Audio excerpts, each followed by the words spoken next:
अपने आत्माओं, एक पंजाब का रहने वाला था, एक किसान था बहुत बड़ा, राम राय नाम था उसका। 900 800-900 बीघा जमीन थी, किसान था, सिख था।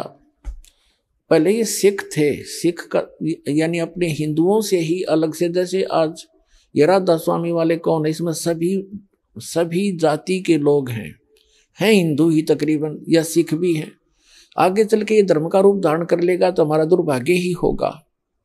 तो ऐसे ही वो सिख धर्म, सिख माने शिष्य परंपरा से चल रहे थे, उनमें से था।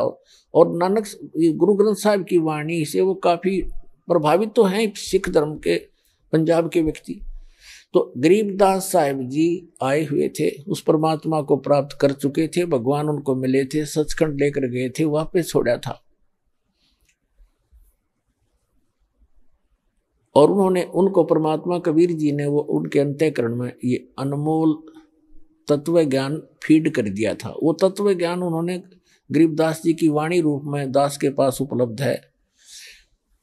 तो उनका गरीबदास जी का शिष्य लुधियाना के पास एक वासियर गांव है, वासियर, उसके बाहर बनी में सफर कर पैदल चला करते थे। और वहां नहा धो के कुएं पे, किसी जल पे, तालाब पे बैठ गया, सुबह सुबह नित्यनेम कर रहा था, ऊंची स्वर में ब्रह्मवेदी बोल रहा था। और वो सिख राम राय जी नहाने सुबह सुबह सैर सपट्टे को गया। तो वाणी के बड़े मर्मज्ञ हैं, बड़ी प्यारी लगती है वाणी। उन्होंने देखा भी बड़ी गजब की वाणी किसकी है, तो खींच लिया आत्मा को, उसके पास जाकर बैठ गया। जब उस भक्त ने अपना नित्य नियम कर लिया तब उससे कहा कि महाराज जी, ए भक्त, ये वाणी किसकी है? उन्होंने बताया कि ये मेरे गुरुदेव की वाणी है। तो राम राय ने पूछा, वो संत अभी शरीर में है या शरीर छोड़ के? उन्होंने बताया भी शरीर में है। पूरा पता ले लिया उसने, राम राय ने, कि एड्रेस बता मुझे, इस महापुरुष के दर्शन करूंगा।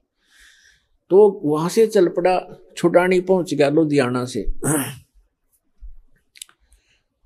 अब गांव में गरीबदास जी कैसे थे, किसान के घर जन्म था, जाट थे, 1300 बीघे जमीन थी, बड़े बीघे थे, यानी ना 2500 बीघा जमीन थी, लगभग 1400 एकड़ वर्तमान की।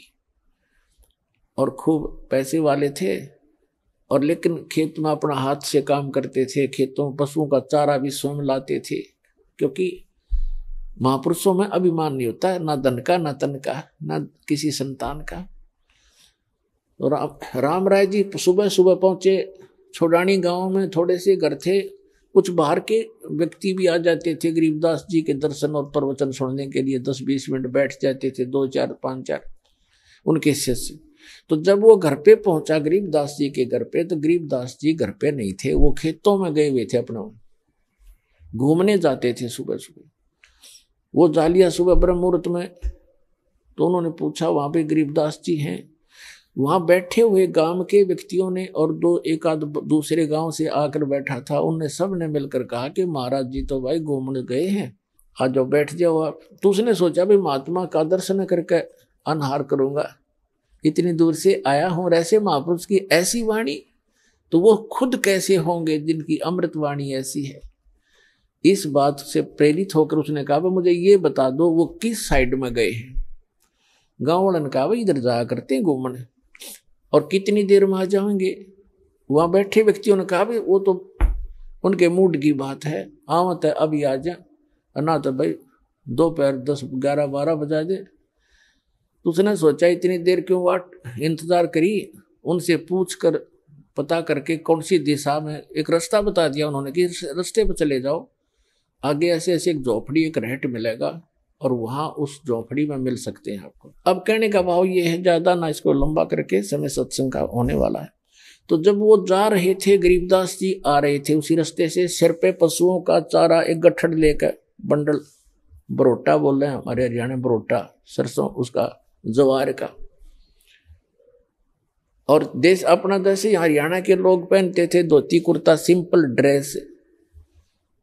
और वो जो राम राय था, उसको उर्फ नाम उसका झुमकरा भी, गांव में झुमकरा भी कहा करे, जैसे एक नाम निकाल लिया करें अलग से, वो ज्यादा संकी सा आदमी था। तो रामराय जा रहा था, उसने उस पशुओं का चारा लेकर आ रहे व्यक्ति से पूछा कि हे भाई, एक किसान, मैंने गरीबदास महाराज से मिलना है और ये यही बताया कहीं उनका यहाँ घूमने आए हुए हैं। अब गरीबदास जी को तो पता था कि रामराय जी ने मन में क्या कल्पना कर रखी है साधु की, कि साधु होगा, सिर पर जटा होगी, दाढ़ी बढ़ी होगी, कान पड़वा रखे होंगे, हाथ में चमटा होगा, एक लाल कपड़ा लंगोट में बांध रखा होगा या कति लाल कपड़े होंगे, मूंड मुंडा रखा होगा, घोटे में घोट हो रहा होगा, यानी कोई विशेष आडंबर ऊपर होगा, उसी को उसने संत मान रखा था। और गरीबदास साहब जी को पता था कि दूर देश से आया है जिज्ञासु, यदि मैंने ये कह दिया कि मैं हूं गरीबदास जी बोल भाई, तो ये यहीं से खेतों में से वापस बोलेगा कि यो किसा महाराज जी, क्योंकि इसने तो महाराज जी सोच रखा था लाल पीले कपड़े हो, सिर पर जटा हो या कदी घोटम घोट हो, तिलक ला रखा हो, हाथ में चमटा हो, धूने पर बैठा हो, राख लपेट रखी हो। गरीबदास जी ने कहा कि आजा मेरे साथ वापस, मैं मिलाऊंगा उनसे। वो वापस हो लिया। अब जब वो लेकर आ रहे थे अपना सिर पे चारा, तो वहां बैठे शेष गांव का एक आधा कुछ बाहर के दूसरे गांव के आए हुए थे। उन्होंने भाग करके प्रणाम किया, किसी ने उनके सिर से चारा पशुओं का अपने सिर पे रख लिया, उनको फ्री किया। और रामराय ने पूछा ये कौन है? उन लोग भक्तों ने बताया कि यही तो है महाराज जी। अब उस रामराय के मन में ये आ गया कर ले तेरा गजब हो, इतनी दूर आया अरियो महाराज जी पाया ऐसा देसी जाट है तो खोदा पहाड़ हर निकली चुईया, उसके मन की कल्पना थी ये। वो तो अंतर्यामी थे जान के अग भगत डिगमग हो रहा है। उसकी सेटिंग करने के लिए सभी सेवकों को भेज दिया, इधर उधर जा भाई, तू बैलों को पानी पिला ला, तू ऐसे काम कर जा, भगत आए हैं, इसकी रोटी का प्रबंध करवा घर पे जाके। उनको इधर उधर भेज दिया और कहा मेरी बाल्टी भर दो, पानी की रख दो, मैं नहाऊंगा, स्नान करूंगा। एक पाटड़े पे बाल्टी भर कर रख गए, वो चले गए।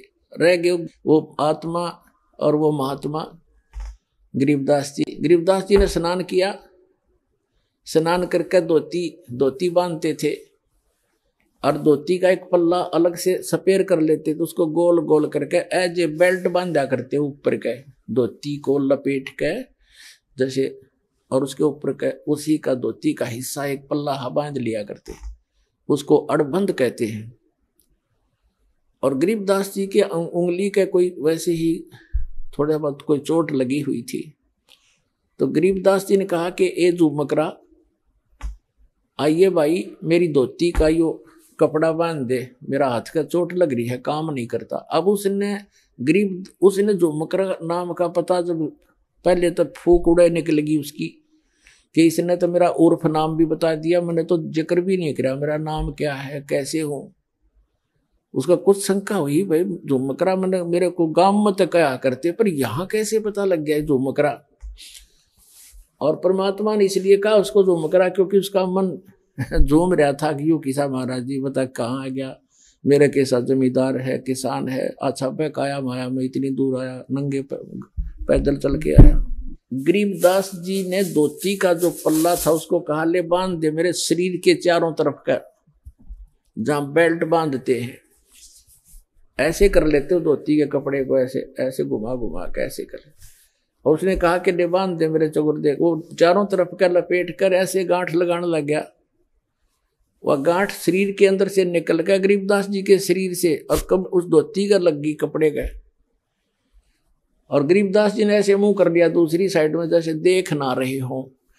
जो मकरा ने सोचा उस रामराय ने, तेरा गांठ उल्टी लाएगी दिखे तो फिर लगा, फिर वो ऐसे ही शरीर के अंदर से निकलाई धोती का गांठ लाएगी। तीसरी बार वो प्रयत्न करने लगा, जब कहने लगा गरीबदास जी ने कहा कह रहे जो मकरा मैं तो तेरे जैसा आदमी हूं, या गांठ क्यों ना लगती तेरे ते।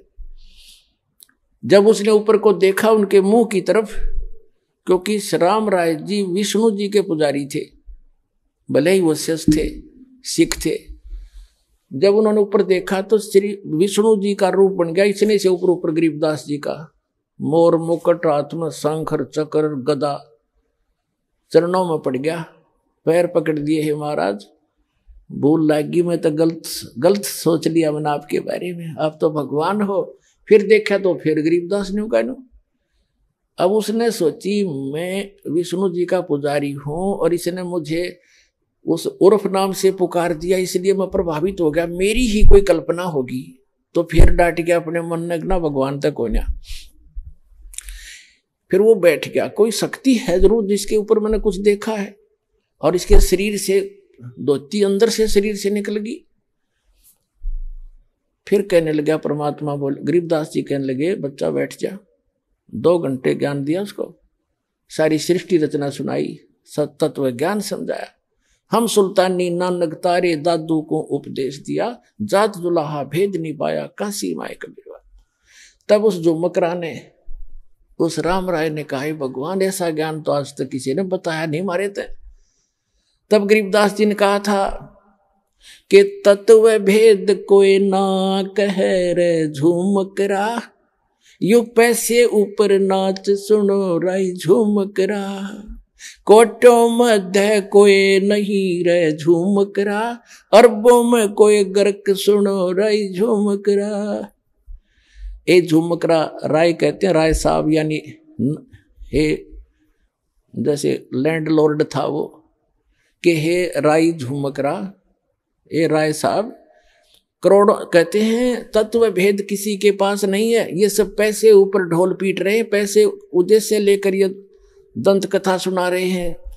तत्व भेद कोई ना कह रहे झूमकरा, ये पैसे ऊपर नाच सुनो रहे झूमकरा। अरबों में कहते कोटों मध्य कोई नहीं रहे झूमकरा, अरबों में कोई गर्क सुनो रहे झूमकरा।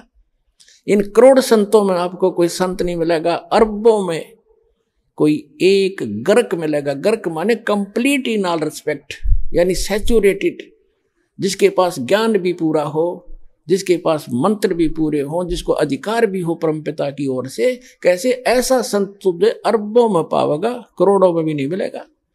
और वही गीता जी कहती है कि बहु नाम जन्माना मनते ज्ञानवान माम प्रपते, वासुदेव सर्वमति स महात्मा सुदुर्लभ है। तो पुण्यात्माओं, तुम्हारा सौभाग्य आपका कि दास आपको वो संत मिल गया है जिससे विश्व का कल्याण हो सकता है। बोलो सतगुरुदेव।